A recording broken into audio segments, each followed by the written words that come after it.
Dégage d'ici, misérable. Tu n'es personne. Ce furent les mots que ma propre fille Rachel me cria le jour de ses fiançailles, devant tous les invités. Elle m'a chassé de sa maison comme si j'étais un déchet. Ce qu'elle ne savait pas, c'est que moi, Mathilde, 70 ans, venais de vendre mon entreprise pour 34 millions d'euros. Mais ce jour-là, j'ai décidé de me taire. Je lui ai dit « Très bien, ma fille », et je suis partie sans discuter. Le lendemain, je m'installais dans mon chalet dans les Alpes. 3 semaines plus tard, elle supplierait mon pardon. Tout a commencé quand je suis arrivée chez elle pour la célébration de ses fiançailles avec Arnaud. J'apportais un cadeau coûteux, un collier de perles fines que j'avais acheté place Vendôme à Paris. J'étais excitée à l'idée de partager ce moment spécial avec ma fille unique, mais dès mon entrée, j'ai remarqué les regards méprisants. Les invités chuchotaient, Arnaud m'ignorait complètement et Rachel agissait comme si ma présence la mettait mal à l'aise. « Maman, qu'est-ce que tu fais ? Qu'est-ce que tu fais ici ?» me demanda-t-elle froidement lorsque je me suis approchée pour la féliciter. « Je suis venue célébrer avec toi, ma fille. Ce sont tes fiançailles. » Rachel me toisa de la tête aux pieds, évaluant ma simple robe marron, mes chaussures usées. Elle ne savait pas que sous cette apparence humble se cachait une femme qui aurait pu acheter tout ce qui se trouvait dans cette pièce sans sourciller. « Écoute, maman, » me dit-elle à voix haute pour que tout le monde entende. Ceci est un événement élégant avec des gens importants. Tu ne peux pas venir habillée comme une femme de ménage et prétendre t'intégrer. Ces mots me transpercèrent comme des couteaux. Les invités commencèrent à rire discrètement. Arnaud s'approcha avec un sourire malicieux. « Mathilde, je pense qu'il serait préférable que vous partiez. Ce n'est pas votre milieu. » Je suis restée calme, mais à l'intérieur, mon cœur se déchirait. « Je voulais juste te donner ça, » dis-je en tendant la boîte contenant le collier. Rachel la prit sans même l'ouvrir. « Merci. Mais la prochaine fois, consulte-moi avant de venir. Tous les événements ne sont pas pour tout le monde. » L'humiliation était complète. 40 personnes me regardaient, comme si j'étais une intruse dans la vie de ma propre fille. Mais le pire était à venir. Béatrice, la mère d'Arnaud, s'approcha avec un air de supériorité. « Chère Mathilde, je comprends que vous vouliez le meilleur pour Rachel, mais vous devez comprendre qu'elle fait maintenant partie de notre famille, une famille avec un certain statut social. Il serait peut-être prudent que vous gardiez une certaine distance. » Ces mots furent la goutte qui fit déborder le vase. Rachel hocha la tête, approuvant sa future belle-mère. « Maman, Béatrice a raison. Il faut que tu comprennes ta place. Je ne suis plus la petite fille qui dépendait de toi. J'ai maintenant une vie prospère, un avenir brillant, et franchement, ta présence est embarrassante. » Mon monde s'est effondré à cet instant. Je me suis souvenue de toutes les années où j'avais travaillé jusqu'à l'épuisement pour lui donner la meilleure éducation, des sacrifices que j'avais faits pour qu'elle ne manque de rien. J'avais vendu mon premier appartement pour lui payer sa grande école de commerce. J'avais renoncé à toute relation amoureuse pour me consacrer entièrement à elle, et maintenant, elle me traitait comme un fardeau. « Embarrassante ?» répétai-je d'une voix tremblante. Les invités se sont rapprochés pour mieux entendre le spectacle. Rachel mit les mains sur ses hanches, provocatrice. « Oui, maman, embarrassante. Regarde autour de toi, ces gens sont des chefs d'entreprise, des professionnels reconnus. Qu'est-ce que tu apportes? De quoi peux-tu parler avec eux ?» Arnaud intervint avec une cruauté calculée. « Mathilde, soyons honnêtes. Vous vivez dans un petit appartement, en location. Vous n'avez pas d'économie, pas d'études supérieures. Rachel mérite de s'entourer de gens de son niveau. » Ces paroles étaient des coups de poignard précis. Chaque syllabe conçue pour m'humilier publiquement. Béatrice ajouta son venin avec une élégance feinte. « Ce n'est pas personnel, ma chère. Nous pensons simplement que Rachel doit se concentrer sur sa nouvelle vie, sans les distractions du passé. » Le mot « distraction » résonna à mes oreilles comme une condamnation à mort émotionnelle. Rachel s'approcha de moi, les yeux pleins de mépris. « Maman, je vais te le dire clairement pour que tu comprennes une bonne fois pour toutes. Je ne veux pas que tu viennes à mon mariage. Je ne veux pas que tu fasses partie de ma nouvelle vie. Tu appartiens au passé. Et c'est là que tu dois rester. » Le silence dans la pièce était assourdissant. 40 paires d'yeux rivés sur moi, attendant ma réaction. Je sentis mon âme se briser en 1000 morceaux, mais quelque chose en moi, une voix qui était restée endormie pendant des années, commença à se réveiller. Pour la première fois de ma vie, ma fille avait franchi une ligne sans retour. À ce moment-là, j'ai décidé que je ne ravalerais plus jamais ma fierté. « Très bien, ma fille, » lui dis-je avec un calme qui me surprit moi-même. « Tu as raison, je ne fais plus partie de ta vie. » Je pris mon sac, fis demi-tour et me dirigeai vers la porte. En sortant, j'entendis les rires malicieux des invités et les commentaires désobligeants. « Pauvre femme !» disait quelqu'un. « Quelle pathétique !» ajoutait une autre voix. Cette nuit-là, seule dans mon appartement, j'ai pleuré comme je n'avais pas pleuré depuis des décennies. Mais entre les larmes, quelque chose de puissant s'était réveillé en moi. Une fureur froide, calculée, une détermination qui avait été endormie trop longtemps. Je me suis dirigée vers mon bureau et j'ai ouvert le tiroir secret où je gardais des documents que personne ne connaissait. Relevés bancaires, titres de propriété, certificats d'investissement. 34 millions d'euros attendant un ordre de ma part. Rachel n'avait aucune idée de qui était vraiment sa mère. Pour elle, j'étais une vieille femme pauvre et pathétique. Mais la vérité était bien différente. Pendant 40 ans, j'ai construit un empire financier en travaillant dans l'ombre. Pendant qu'elle étudiait et s'amusait, j'investissais chaque euro que je gagnais. Immobilier dans 3 pays, actions de multinationales, fonds d'investissement à haut rendement, tout à mon nom uniquement. À l'aube, j'ai appelé mon avocat, Augustin. « J'ai besoin de te voir de toute urgence, » lui dis-je. « Il est temps d'activer le plan que nous avons préparé il y a des années. » Augustin était le seul à connaître ma véritable situation financière. Il avait géré toutes mes transactions, protégé mon patrimoine, gardé le secret pendant des décennies. « Tu vas enfin révéler ta fortune ?» me demanda-t-il avec curiosité. « Pas exactement, » répondis-je avec un sourire amer. « Je vais disparaître pendant un certain temps, mais avant, je veux que Rachel apprenne une leçon qu'elle n'oubliera jamais. » Augustin comprit immédiatement. Il connaissait toute l'histoire de mon sacrifice pour ma fille. Il savait à quel point j'avais souffert en silence. Le matin même, je n'ai emballé que l'essentiel. 3 valises avec des vêtements simples, quelques documents personnels et des photos de Rachel quand elle était petite. J'ai laissé le reste exactement comme il était. Je voulais que cela paraisse comme si j'étais vraiment partie, une femme vaincue et humiliée. Mais la vérité était bien différente. En faisant mes valises, je me suis souvenue du jour où Rachel est née. J'avais 30 ans, j'étais célibataire, et j'ai décidé de l'adopter quand personne d'autre ne voulait d'elle. Les premières années furent très dures. J'avais 3 emplois pour subvenir à ses besoins. J'étudiais le soir pour m'améliorer professionnellement. Je renonçais à toute vie sociale pour me consacrer entièrement à elle. Chaque euro que je gagnais était divisé en 2. La moitié pour nos dépenses de base, l'autre moitié pour des investissements qui assureraient notre avenir. Rachel n'a jamais su qu'elle était adoptée. Je lui ai dit que son père était mort quand elle était bébé. Elle n'a jamais remis en question l'histoire, n'a jamais demandé de détails, acceptant simplement que nous formions une famille de 2. Et je me suis consacrée corps et âme à être la meilleure mère possible. Apparemment, ce n'était pas suffisant. J'ai appelé Élie, mon comptable de confiance. « Je veux que tu transfères 5 millions sur le compte en Suisse immédiatement, » lui ordonnai-je. « Et prépare la documentation pour activer les propriétés européennes. Je pars pour une durée indéterminée. » Élie avait travaillé avec moi pendant 20 ans. Il savait que lorsque je prenais une décision, elle était définitive. « Que dois-je faire si Rachel demande d'après vous ?» me consulta-t-il. « Dis-lui que sa mère était exactement ce qu'elle pensait. Une femme sans ressources qui est partie, honteuse, » répondis-je froidement. « Mais Élie, garde tous mes actifs protégés. Je pourrais en avoir besoin bientôt. » Avant de partir, j'ai écrit une lettre que je n'enverrai pas immédiatement.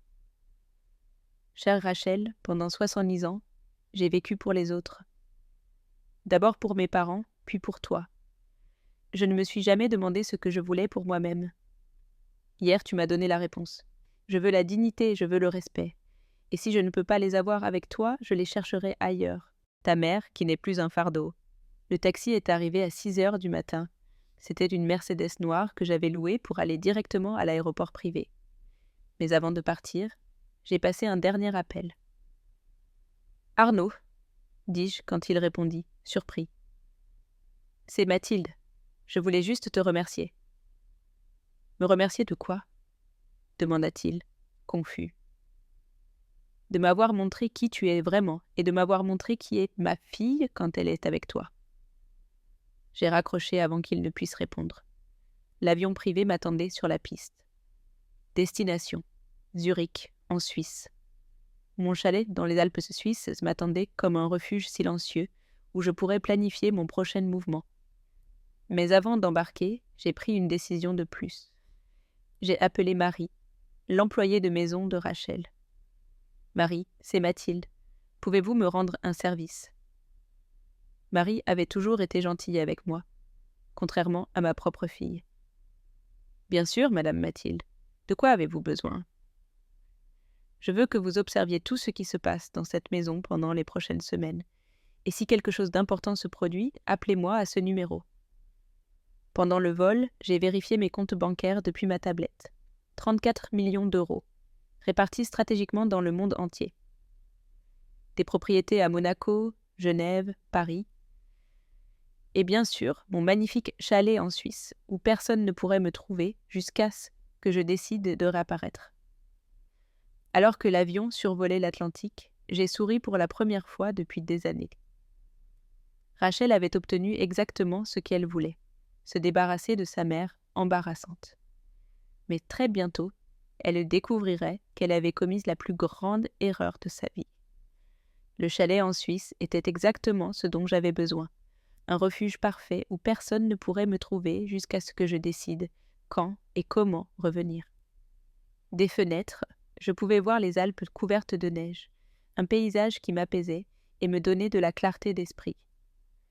J'avais acheté cette propriété 5 ans plus tôt comme un investissement, mais maintenant, elle devenait mon quartier général pour planifier la suite. La première semaine, je l'ai consacrée au repos et à la digestion de tout ce qui s'était passé. Mais la deuxième semaine, Marie m'a appelée avec des nouvelles qui ont de nouveau allumé ma fureur. « Madame Mathilde, » me dit-elle d'une voix inquiète, « vous devez savoir ce qui se passe ici. Rachel dit à tout le monde que vous êtes partie parce que vous ne pouviez plus maintenir votre style de vie. Elle dit que vous étiez un fardeau économique et que c'est pour ça que vous avez disparu. »« Que dit-elle d'autre ?» demandai-je, sentant la colère monter en moi. « Elle dit que vous n'avez jamais eu d'argent de côté, que vous viviez de prêt, et que finalement, la réalité vous a rattrapé. Arnaud raconte à son travail que sa belle-mère était une femme problématique qui ne connaissait pas sa place. Et Béatrice... » Marie fit une pause. « Béatrice organise une fête pour célébrer le fait que vous n'êtes plus là. » Mes mains tremblaient d'indignation. Non seulement il m'avait humiliée publiquement, mais maintenant il détruisait ma réputation pour se faire passer pour les héros de l'histoire. Rachel avait transformé mon départ en sa victoire personnelle. Cela ne pouvait pas rester ainsi. Le soir même, j'ai appelé Augustin. « Je veux que tu enquêtes sur tout ce qui concerne Arnaud et sa famille. J'ai besoin de savoir d'où vient leur argent, quelles entreprises il a, s'il a des dettes, des ennemis, des secrets. Toutes. » Augustin était un avocat brillant avec des contacts partout. S'il y avait quelque chose à découvrir sur mon gendre, il le trouverait. « Je veux aussi que tu engages un détective privé, » continuai-je. « J'ai besoin de photographies, de vidéos, d'enregistrements audio. Je veux documenter chaque mouvement de Rachel et d'Arnaud au cours des prochaines semaines.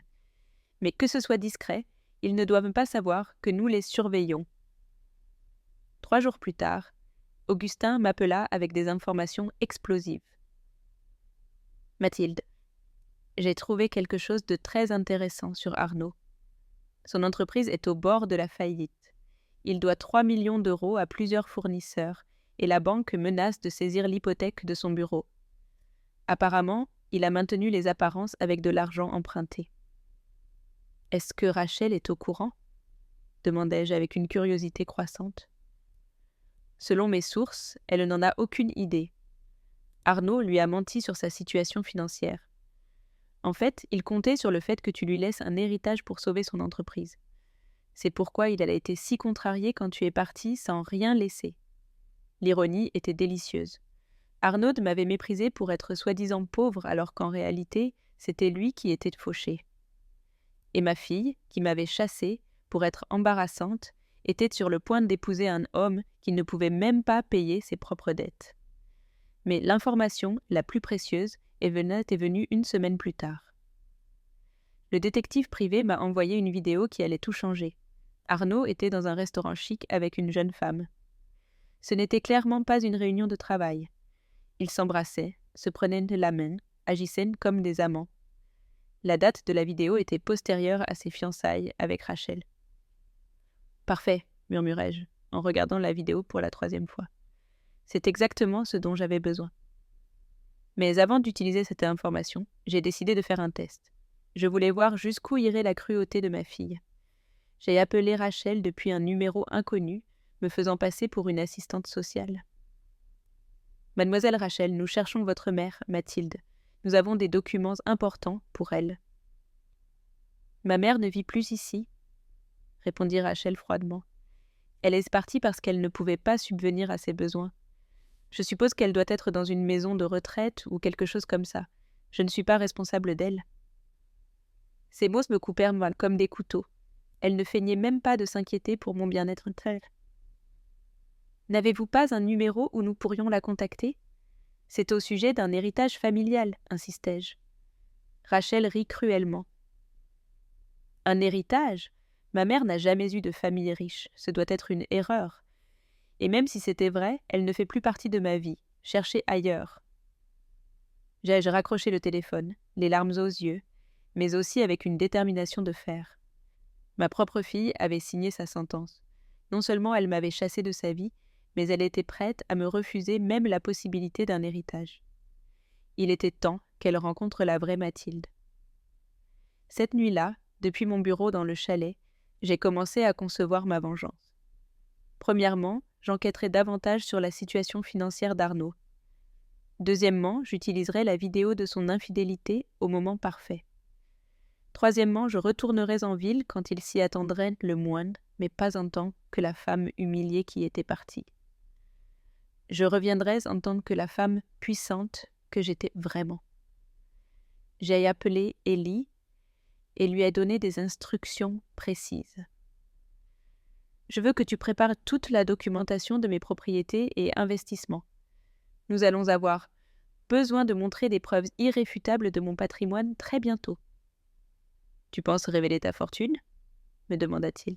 « Pas seulement ça, » répondis-je avec un sourire qu'il ne pouvait pas voir. « Je vais leur donner la leçon la plus chère de leur vie. » Le plan prenait forme. Rachel avait voulu se débarrasser de sa mère embarrassante. Très bientôt, elle découvrirait qu'elle avait jeté la seule personne qui l'avait vraiment aimée inconditionnellement. Et quand elle se rendrait compte de son erreur, il serait trop tard pour le pardon. La 4e semaine en Suisse apporta des nouvelles qui alimentèrent encore plus ma soif de justice. Marie m'appela complètement bouleversée. « Madame Mathilde, il faut que vous entendiez ça. Rachel prévoit de vendre l'appartement où vous viviez. »« Comment est-ce possible ?» demandai-je, surprise. « Cet appartement est à mon nom. » Elle dit à tout le monde que vous lui avez signé une procuration avant de partir, que vous étiez si désespéré que vous lui avez tout cédé pour ne pas être un fardeau. Mon sang bouillit. Non seulement ils avaient inventé des mensonges sur mon départ, mais maintenant ils essayaient de voler mes biens, mais Rachel avait commis une erreur fatale. Cet appartement n'était qu'une de mes plus petites propriétés. Je l'avais maintenu modeste intentionnellement pour que personne ne soupçonne ma véritable situation économique. « Marie, » lui dis-je d'une voix calme mais létale, « j'ai besoin que tu fasses quelque chose pour moi. Enregistre toutes les conversations que tu peux quand Rachel parle de ma prétendue pauvreté, quand elle mentionne la fausse procuration, quand elle se moque de moi, enregistre tout. » Marie comprit immédiatement l'importance de ma demande. Le même après-midi, j'ai appelé Augustin. Rachel essaye de vendre une propriété qui ne lui appartient pas, en utilisant de faux documents. Je veux que tu engages des poursuites judiciaires immédiatement. » « Tu veux que je la poursuive pour fraude ?» demanda mon avocat. « Pas encore. D'abord, laisse-la s'enfoncer plus profondément dans ses mensonges. Quand elle sera complètement exposée, alors nous attaquerons. » Pendant ce temps, le détective privé m'a envoyé des informations plus dévastatrices sur Arnaud. Non seulement il était fauché et avait une maîtresse, mais il avait utilisé le nom de Rachel pour demander des prêts sans qu'elle le sache. Ma fille était sur le point d'épouser un escroc qui la laisserait en ruines financières. Un instant, j'ai été tentée de l'avertir. Malgré tout ce qu'elle m'avait fait, elle restait ma fille. Mais je me suis souvenue de ces mots. « Tu es embarrassante. Je ne veux pas que tu fasses partie de ma nouvelle vie. » Elle avait pris sa décision. Maintenant, elle devrait vivre avec les conséquences. La 5e semaine apporta le coup le plus bas de tous. Marie m'a envoyé un enregistrement d'audio qui m'a brisé l'âme. C'était Rachel qui parlait avec ses amis lors de son enterrement de vie de jeune fille. « Ta mère ne vient pas au mariage ?» demandait l'une d'elles. « Dieu merci, non !» répondait Rachel en riant. Elle a enfin compris qu'elle n'a pas sa place dans ma vie. Elle était si pathétique, toujours à essayer d'impressionner mes amis avec des cadeaux bon marché. C'était si terrible que ça, insistait une autre amie. Imaginez, continuait Rachel avec cruauté, une femme de 70 ans qui n'a jamais rien eu à elle, qui vivait en fantasmant d'être importante. Finalement, la réalité l'a frappée et elle est partie la queue entre les jambes. Arnaud dit qu'elle mendie probablement quelque part. Les éclats de rire de ses amis résonnèrent à mes oreilles comme des dagues empoisonnées.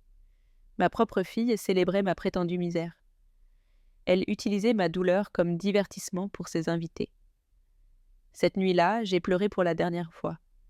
À l'aube, la tristesse s'était transformée en quelque chose de beaucoup plus puissant, une détermination implacable. J'ai appelé Augustin avec de nouvelles instructions. Je veux que tu loues la suite présidentielle de l'hôtel le plus exclusif de Paris. J'ai aussi besoin que tu engages une équipe de sécurité discrète et un photographe professionnel. Il est temps de revenir. « Es-tu sûr que c'est le moment ?» me demanda-t-il. « Plus que sûr, » répondis-je. Il est temps que Rachel rencontre sa vraie mère. Mais avant de voyager, je devais faire une préparation spéciale. J'ai appelé mon styliste personnel à Paris.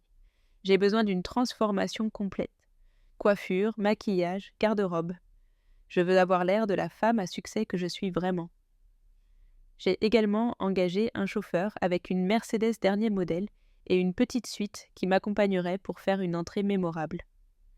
La 6e semaine, pendant que Rachel finalisait les détails de son mariage, je finalisais les détails de ma vengeance. Le détective privé m'a confirmé qu'Arnaud avait donné rendez-vous à Rachel chez un notaire pour le lendemain du mariage. Apparemment, il lui ferait signer les documents qui la rendraient responsable de toutes ses dettes. Ma fille n'avait aucune idée qu'elle se mariait avec sa propre ruine financière. « Tu vas l'avertir ?» me demanda Augustin quand je lui ai montré les preuves. « Elle a pris sa décision quand elle m'a chassé de sa vie, » répondis-je froidement. Maintenant, elle va apprendre que les décisions ont des conséquences et que la femme qu'elle méprisait était la seule qui la protégeait vraiment. Cette nuit-là, depuis mon bureau dans le chalet, j'ai écrit 3 lettres. Une pour Rachel, que je livrerai au moment parfait. Une pour Arnaud, qui serait ma déclaration de guerre. Et une pour Béatrice, qui paierait cher sa participation à mon humiliation. Chaque mot était calculé pour causer un impact émotionnel maximal. Le plan était complet. Je reviendrai 2 jours avant le mariage. Je m'installerai dans l'hôtel le plus luxueux de la ville et ferai une série d'apparitions publiques qui laisseraient tout le monde bouche bée. Rachel avait voulu se débarrasser de sa mère embarrassante. Très bientôt, elle se retrouverait face à face avec une femme qui pourrait acheter et vendre toute sa nouvelle famille sans sourciller. En emballant mes plus beaux bijoux et robes de créateurs que j'avais gardés pendant des années, j'ai souri avec anticipation. La petite Rachel qui m'avait un jour appelée « maman », avec amour, était sur le point de découvrir qu'elle avait commis l'erreur, la plus coûteuse de sa vie. Le retour à Paris fut exactement comme je l'avais prévu. Percutant, élégant et totalement inattendu. La Mercedes noire s'arrêta devant l'hôtel impérial, le plus exclusif de la ville, tandis qu'une armée de grooms se précipitait pour s'occuper de mes bagages. Je suis descendue de la voiture, complètement transformée, mes cheveux fraîchement coupés et coiffés par le meilleur styliste de Paris. Une robe rouge élégante qui coûtait plus que le salaire annuel de la plupart des gens, et des bijoux authentiques qui brillaient sous les lumières de l'hôtel.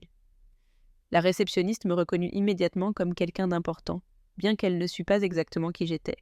« Bienvenue à l'hôtel impérial, madame.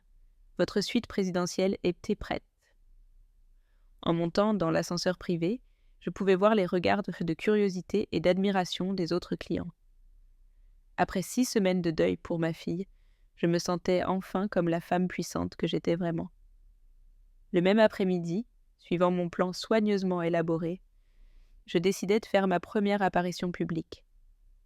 Je connaissais parfaitement les endroits que fréquentaient Rachel et son cercle social. Mon premier arrêt fut la boutique la plus exclusive de l'avenue Montaigne, où je savais que Béatrice allait régulièrement faire ses achats. Il était temps que la dame qui m'avait appelée une distraction du passé rencontre mon vrai visage. Je suis entrée dans la boutique comme une tempête silencieuse. Les vendeurs se sont immédiatement approchés, reconnaissant en mon apparence une cliente à haut pouvoir d'achat. « En quoi pouvons-nous vous aider, madame ?»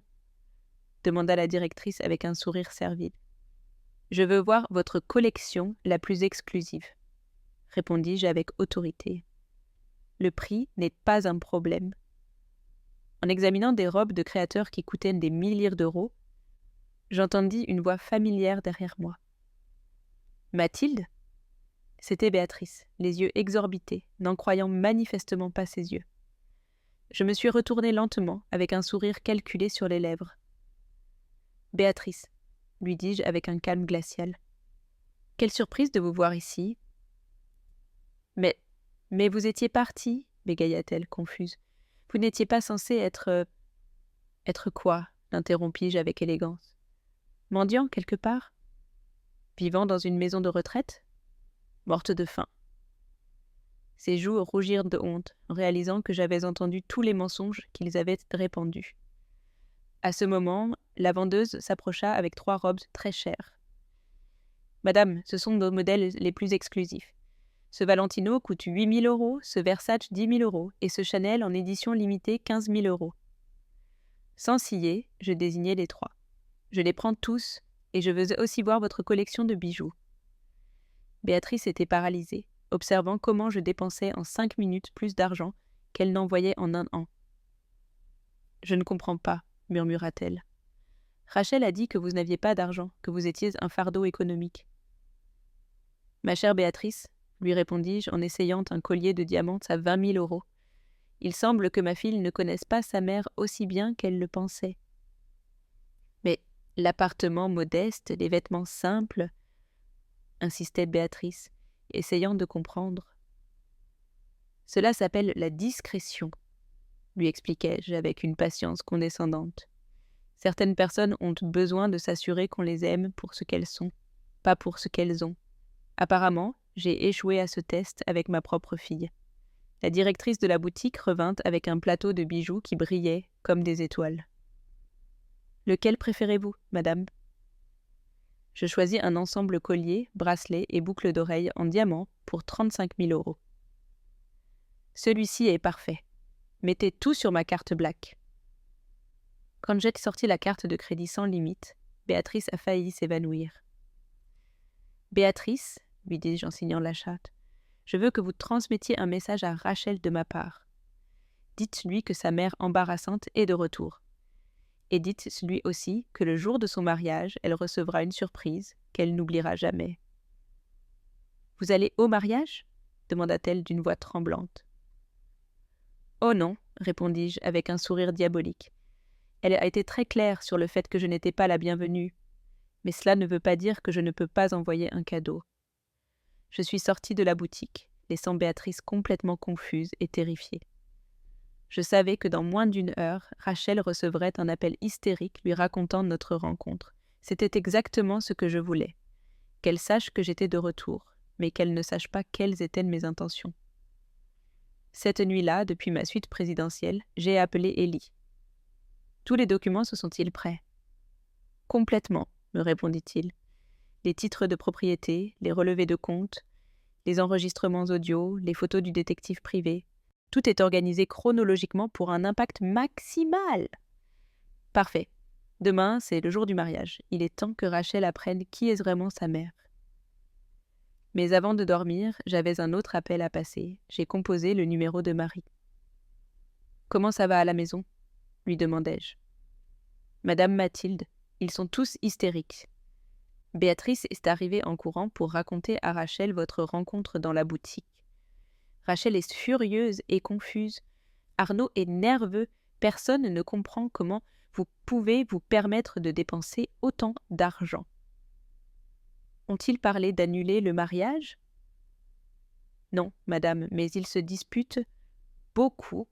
Rachel a crié sur Béatrice qu'elle avait menti sur vous, et Béatrice insiste sur le fait qu'elle ne comprenait rien. L'information était de la musique à mes oreilles. Le chaos avait commencé. Et demain ne serait que le premier acte d'une pièce qui aurait une fin dévastatrice pour tous ceux qui m'avaient trahi.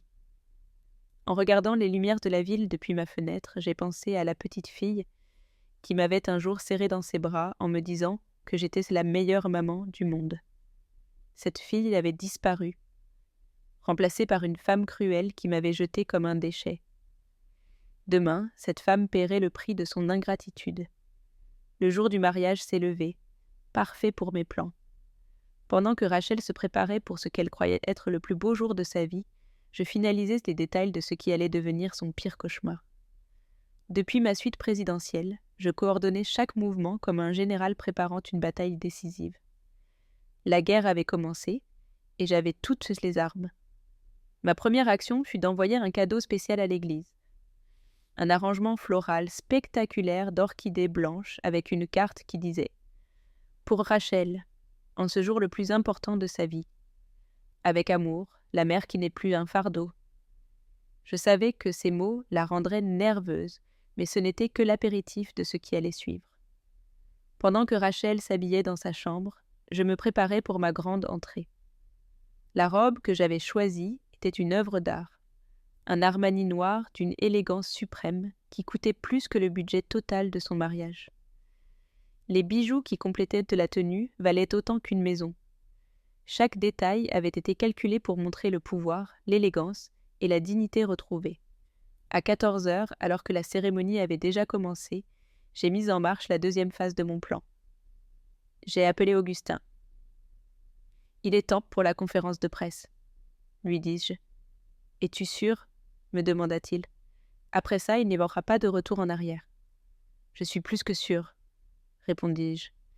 Il est temps que tout Paris connaisse la vérité sur la famille parfaite de Rachel. La conférence de presse a eu lieu dans le salon principal de l'hôtel, exactement à la même heure que la cérémonie religieuse à l'église Saint-Roch. Des journalistes, des principaux médias étaient venus, attirés par la promesse d'une révélation explosive sur l'un des mariages les plus commentés de la saison mondaine. Quand je suis entrée dans le salon, le silence fut absolu. Ma transformation était si radicale que beaucoup ne m'ont pas reconnue au début. « Mon nom est Mathilde, » commençai-je d'une voix ferme et claire. « Et je suis la mère de Rachel, la mariée qui, en ce moment même, se marie à l'église Saint-Roch. Je suis ici pour clarifier certains mensonges qui ont été répandus à mon sujet. » Les flashs des appareils photos ont commencé à crépiter tandis que les journalistes réalisaient qu'ils tenaient une histoire explosive.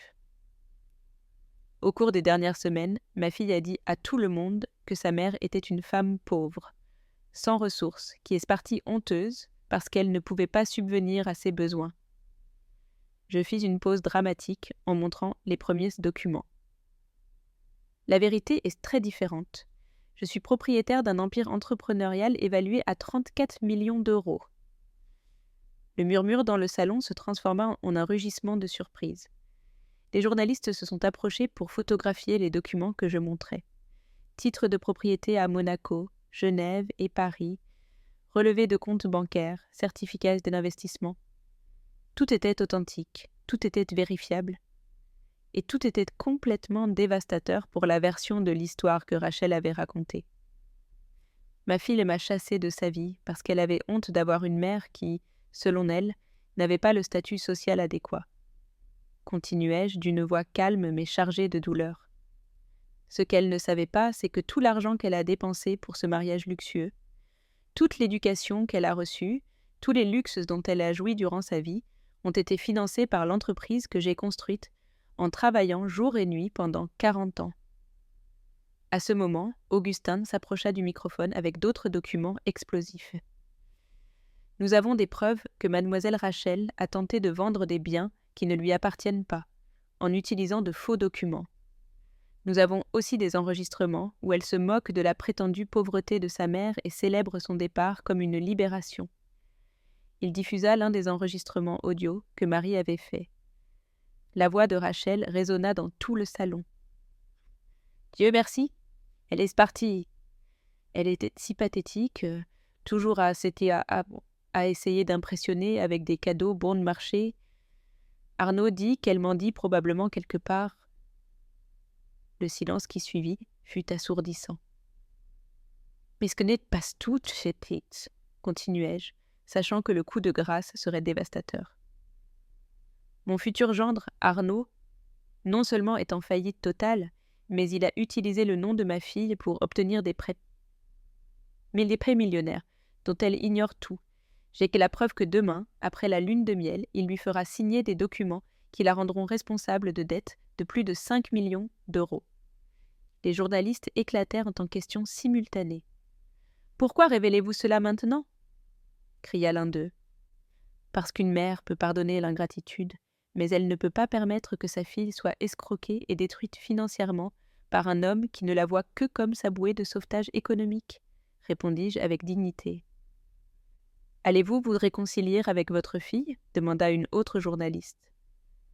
Ma fille a pris sa décision quand elle m'a chassée de sa vie en me traitant de misérable et de personne.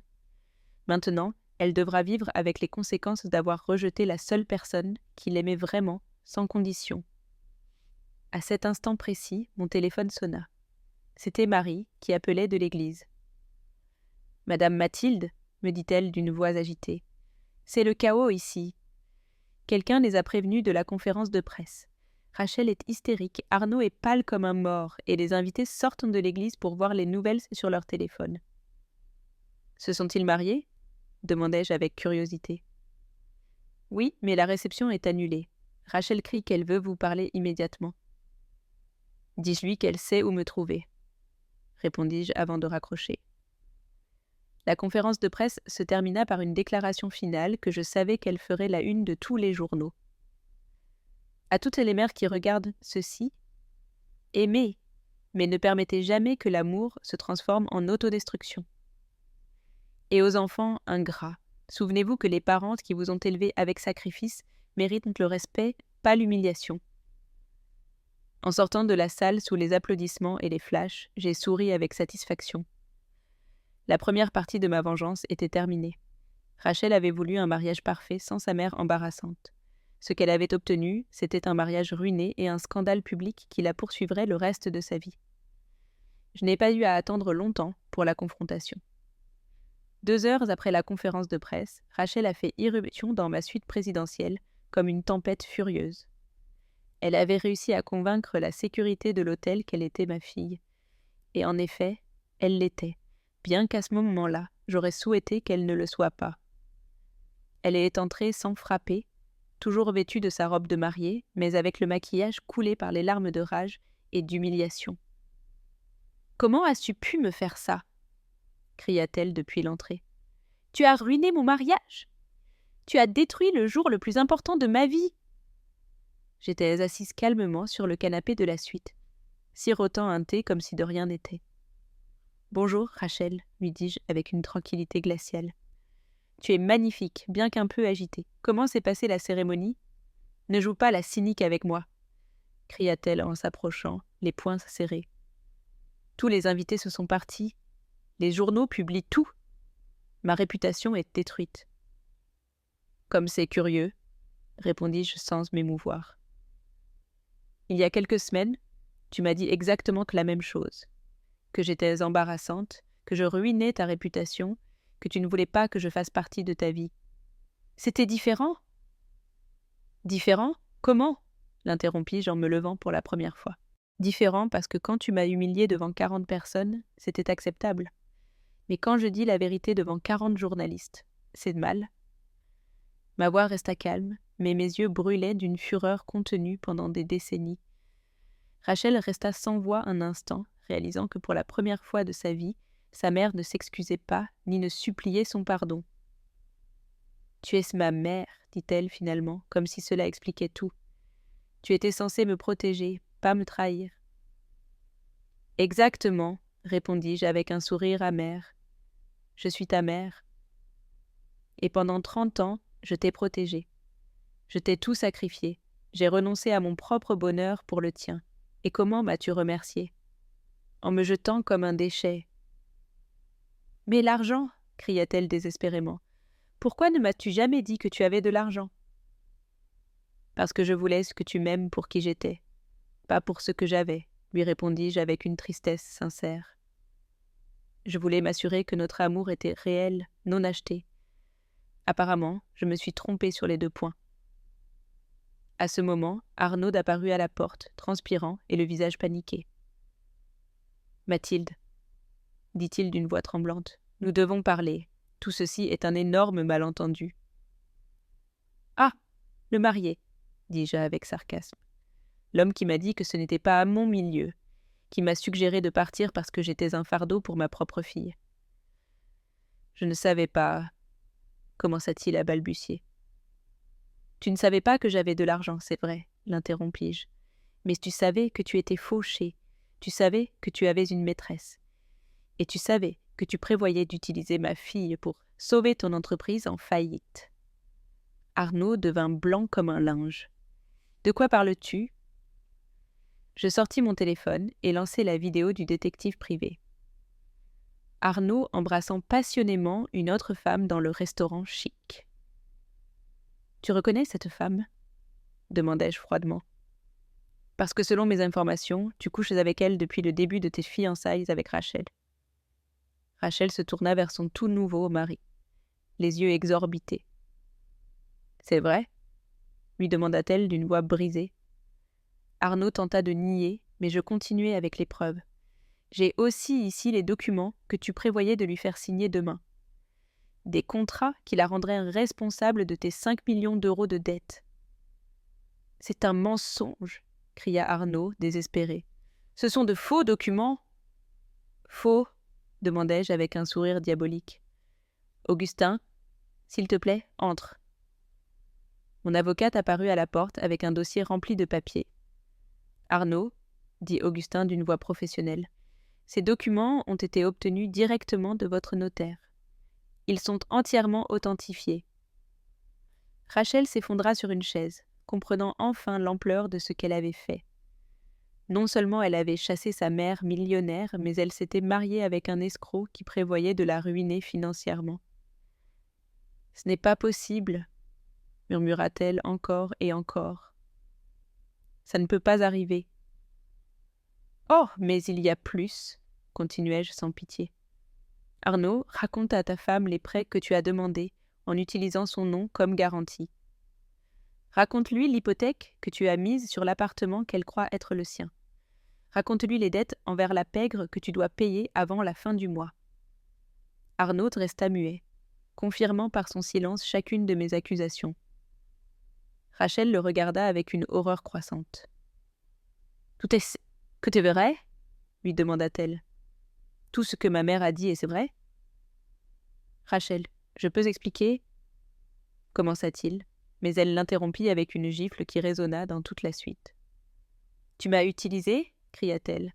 « Tu m'as menti. Je me suis mariée avec un menteur et un escroc. »« Comment as-tu pu te marier avec un homme qui méprisait ta mère ?» ajoutai-je calmement. « Les décisions ont des conséquences, ma chère fille, et tu as décidé de le croire lui plutôt que de me défendre. » Rachel se tourna vers moi, les larmes de désespoir aux yeux. « Maman, je suis désolée. Je me suis trompée. Pardonne-moi, s'il te plaît.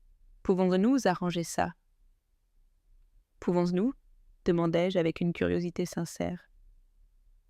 Comme quand je t'ai supplié de ne pas me chasser de ta vie? Comme quand je t'ai prié de me laisser être à ton mariage? Tu te souviens de ce que tu m'as dit? Tu ne fais plus partie de ma vie, tu appartiens au passé, et c'est là que tu dois rester. Je ne savais pas, cria-t-elle désespérément, je ne savais pas que tu avais de l'argent. Et c'est là tout le problème, lui répondis-je avec une tristesse infinie. Ton amour pour moi dépendait de mon compte en banque. Quand tu pensais que j'étais pauvre, tu m'as jeté.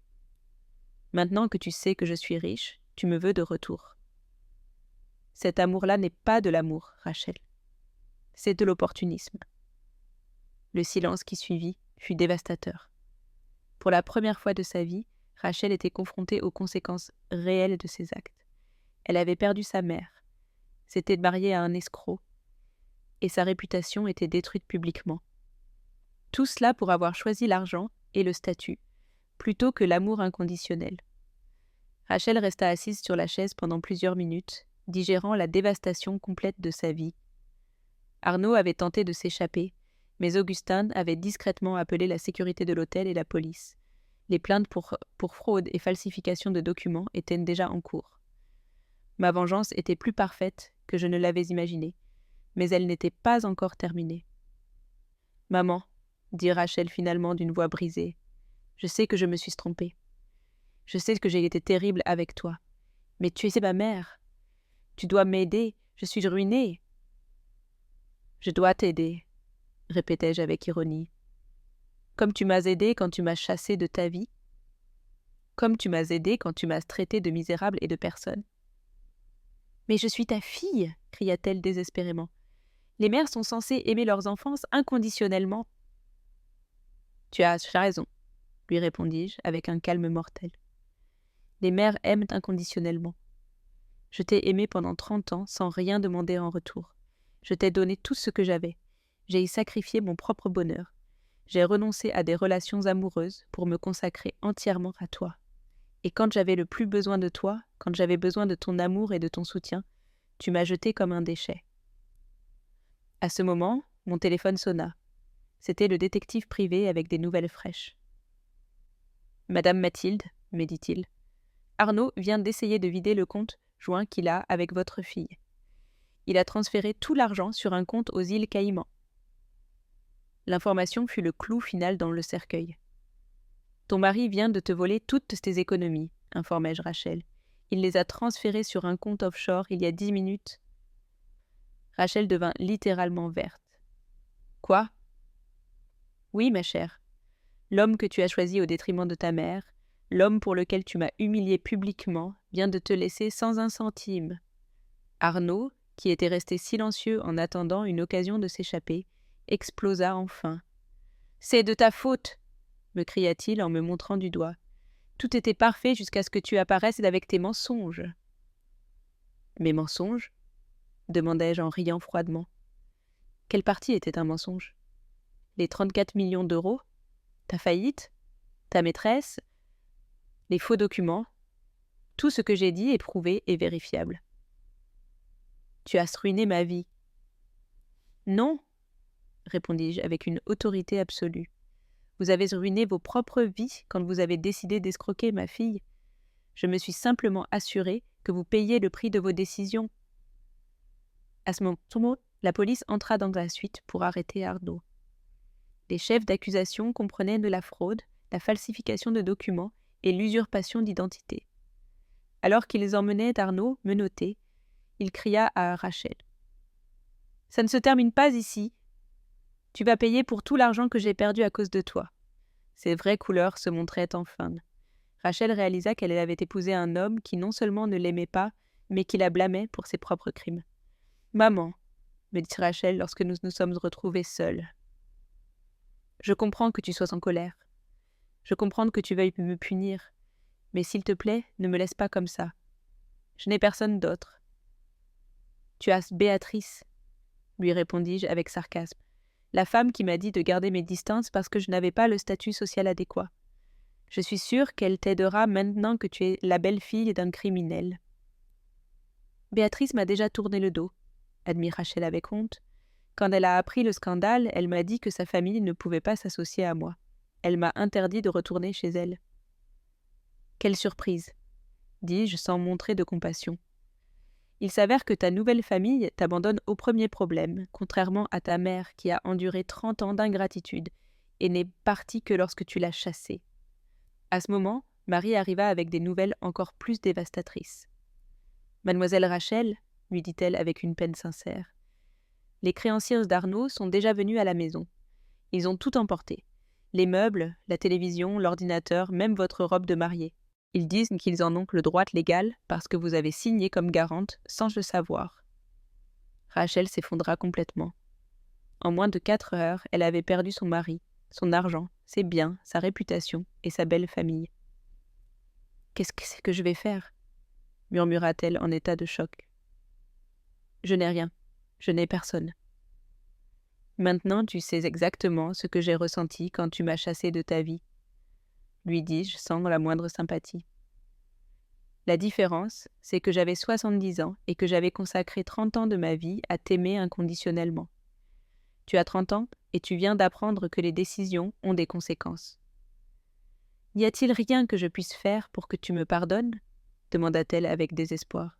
« Aucun moyen de retrouver ton amour ?»« Mon amour ne s'est jamais perdu, » lui répondis-je avec une tristesse sincère. « Mais mon respect, ma confiance et ma volonté d'être ta victime, ça, c'est perdu pour toujours. » « Alors, que va-t-il m'arriver ? » ?»« Tu vas apprendre à vivre seul, comme j'ai dû le faire quand tu m'as chassé, » lui dis-je en me levant pour indiquer que la conversation était terminée. « Tu vas chercher du travail, tu vas payer tes propres factures, tu vas affronter les conséquences d'avoir choisi l'argent et le statut plutôt que l'amour réel. » « Mais maman, je ne suis plus ta mère, » l'interrompis-je, avec une fermeté finale. « Tu l'as dit toi-même, je ne fais plus partie de ta vie. Ta mère était une femme qui se sacrifiait pour toi, sans rien demander en retour. Cette femme est morte le jour où tu m'as traité de misérable et m'as chassée de ta vie. Moi, je suis Mathilde. Une femme qui a réussi et qui ne tolère pas le manque de respect. » Rachel sortit de ma suite en pleurant, comprenant enfin qu'elle avait perdu la chose la plus précieuse qu'elle avait, l'amour inconditionnel de sa mère. Mais il était trop tard pour les regrets.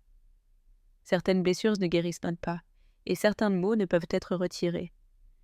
Elle avait pris sa décision, et maintenant, elle devrait en vivre les conséquences pour le reste de sa vie. 6 mois plus tard, ma vie avait trouvé une paix que je n'aurais jamais cru possible. Depuis mon magnifique chalet dans les Alpes, je pouvais voir les montagnes enneigées en buvant mon café du matin.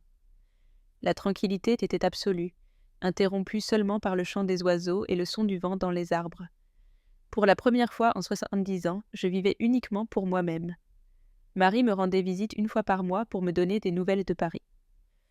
Rachel avait trouvé un travail de réceptionniste dans une clinique dentaire, gagnant à peine assez pour louer un petit appartement dans un quartier modeste. Arnaud avait été condamné à 5 ans de prison pour fraude et escroquerie. Béatrice avait perdu sa position sociale quand on a su qu'elle avait couvert les crimes de son fils. « Rachel demande de vos nouvelles », me consulta Marie lors de sa dernière visite. « Tous les jours. »« Je sais, » répondis-je avec indifférence. « Mais ce n'est plus mon problème. Elle a choisi son chemin quand elle m'a chassé de sa vie.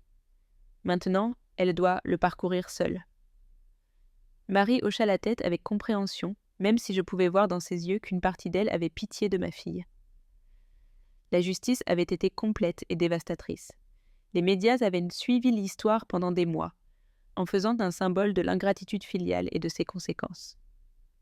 Rachel avait perdu non seulement son statut social, mais aussi la plupart de ses amitiés, qui l'avaient abandonnée lorsque le scandale avait atteint des proportions nationales.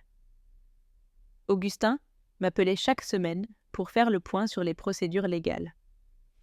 Arnaud a fait appel de la sentence, mais elle a été rejetée, m'informa-t-il lors de notre dernière conversation. Il a aussi essayé de poursuivre Rachel pour préjudice moral, mais le juge a rejeté la demande pour son absurdité. « Quel homme pathétique !» commentai-je sans surprise. Même en prison, il continue de blâmer les autres pour ses propres crimes. « As-tu pensé à contacter Rachel ? me demanda Augustin prudemment. Élie me dit qu'elle a posé des questions sur toi à la banque, essayant de savoir comment t'envoyer une lettre. Non, répondis-je avec une fermeté absolue. Cette femme est morte pour moi le jour où elle m'a traité de misérable. Si elle veut communiquer avec moi, qu'elle utilise les voies officielles, comme n'importe quelle étrangère. Mais la question d'Augustin me fit réfléchir pendant des jours. Ma fille me manquait-elle ? La réponse a été complexe. La petite fille qu'elle avait été me manquait, l'adolescente qui me serrait dans ses bras quand elle avait des cauchemars, la jeune femme qui m'appelait sa meilleure amie. Mais la femme cruelle qui m'avait chassée comme un déchet, non, elle ne me manquait absolument pas. Un après-midi, en organisant mes photos de famille, j'ai trouvé une lettre que Rachel m'avait écrite à l'âge de 8 ans. « Chère maman, disait-elle avec une écriture d'enfant, tu es la meilleure maman du monde. Quand je serai grande, je veux être comme toi, forte, travailleuse et aimante. Je t'aime plus que les étoiles et la lune. » Des larmes coulèrent sur mes joues en lisant ces mots innocents. Cette nuit-là, j'ai écrit dans mon journal. La petite fille qui a écrit cette lettre aurait défendu sa mère contre n'importe qui. Elle aurait valorisé le sacrifice et l'amour au-dessus de l'argent et du statut. Mais cette petite fille a grandi et est devenue une femme qui a choisi la cruauté plutôt que la compassion. Je ne peux pas pardonner la femme par amour pour la petite fille qu'elle a été. Élie me rendit visite à l'automne avec des nouvelles financières et quelque chose d'autre. « Mathilde, me dit-il, hésitant, Rachel a essayé de me contacter. Elle veut savoir s'il y a une possibilité de réconciliation. Elle dit qu'elle comprend parfaitement ce qu'elle a fait de mal et qu'elle est prête à tout pour retrouver ton amour. »« N'importe quoi ?» demandai-je avec ironie, y compris remonter le temps pour ne pas m'avoir traité de misérable. « Elle est détruite, insista Élie, physiquement, émotionnellement, économiquement.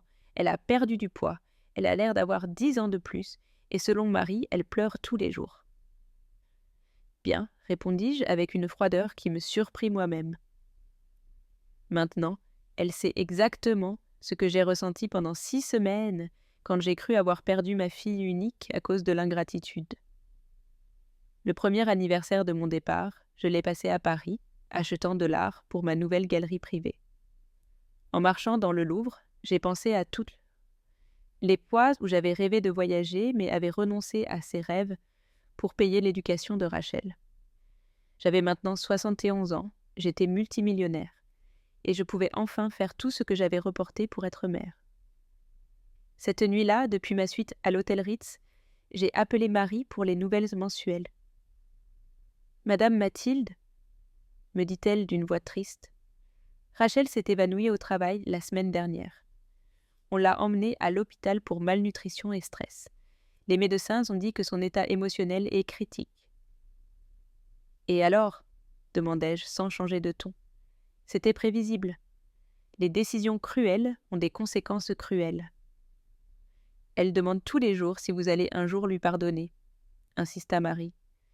Elle dit qu'elle préférerait être morte plutôt que de vivre en sachant qu'elle a perdu sa mère pour toujours. Elle aurait dû y penser avant de me jeter comme un déchet, répondis-je avec la même froideur. Moi aussi, j'ai préféré être morte pendant des semaines après sa trahison. La différence, c'est que je ne méritais pas cette douleur. En raccrochant, je me suis dirigée vers le balcon de ma suite et j'ai regardé les lumières de Paris, la ville de l'amour. Ironie de la vie, j'avais trouvé la paix, la prospérité et la dignité, mais j'avais perdu pour toujours l'illusion de l'amour inconditionnel d'une fille.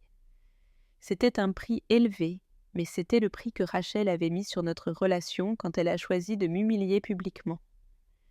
Ma réflexion finale est venue alors que j'écrivais les dernières lignes de mes mémoires. Je ne regrette pas de l'avoir adoptée quand personne d'autre ne voulait d'elle. Je ne regrette pas d'avoir sacrifié 30 ans de ma vie pour son bonheur. Je regrette seulement de ne pas avoir compris plus tôt que la bonté ne doit jamais être pratiquée au détriment de l'autodestruction. L'amour inconditionnel ne signifie pas accepter le mauvais traitement inconditionnel. J'ai fermé le livre de mes mémoires et je l'ai rangé dans le coffre-fort.